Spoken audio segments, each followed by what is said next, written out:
માટે ધક્કા ખાતું ભારતનું ભવિષ્ય. નમસ્કાર, સ્વાગત છે આપનું આરબી ન્યૂઝના ટોપ 10 સમાચારમાં. હું અશ્વિન રાઠોડ. ગુજરાતનો વિડીયો શેર કરી રાહુલ ગાંધીએ ભાજપની સરકારને ઘેરી કહ્યું નોકરી માટે ધક્કા ખાતું ભારતનું ભવિષ્ય. તો રાજ્યમાં 2.49 લાખ નોંધાયેલા બેરોજગારો સામે માત્ર 2 વર્ષમાં 32ને સરકારી નોકરી મળી. કેન્દ્ર સરકારની જાહેરાત 25 જૂનને સંવિધાન હત્યા દિવસ તરીકે જાહેર કર્યો. રાહુલ ગાંધીના ચૂંટણી પ્રચાર દરમિયાન સંવિધાનના રટણને મોદી સરકારનો આ જડબાતોડ જવાબ. વિશ્વની કંપનીઓ ચીન છોડીને ભારત આવી રહી છે. 2030 સુધીમાં ભારતની નિકાસ $835 બિલિયન સુધી પહોંચી જશે. ભારત પાસે માત્ર 38 વર્ષ પછી વસ્તી ઘટવા માંડશે. UN report. વિશ્વભરમાં કોરોનાના કારણે હજુ પણ દર અઠવાડિયે 1700 લોકો મૃત્યુ પામે છે.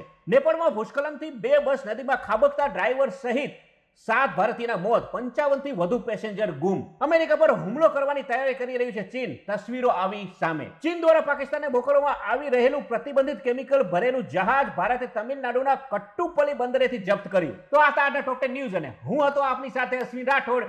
જય હિન્દ, જય ભારત.